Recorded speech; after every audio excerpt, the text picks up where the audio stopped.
कुछ नया पाने के लिए वो मत खो देना जो पहले से ही तुम्हारा है। लाने पसंदीदगी दिल में पैदा की है तो वो ही मिलाने का सबब भी बनाएगा। जो एक दूसरे के साथ मुखलस हो, मंजिलें भी उनको ही मिलती है। उस मर्द से हसीन कोई नहीं हो सकता जिसे आता हो मोहब्बत को पाक रखना। निभाने वाला आपकी हर गलती माफ कर देगा और छोड़ने वाला बिना गलती के छोड़ जाता है।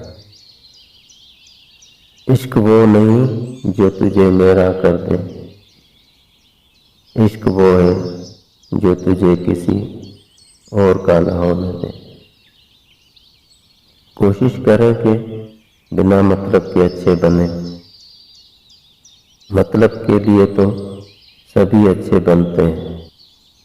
आपको अगर ऐसी बातें अच्छी लगती हैं तो आप चैनल को सब्सक्राइब करें। शुक्रिया।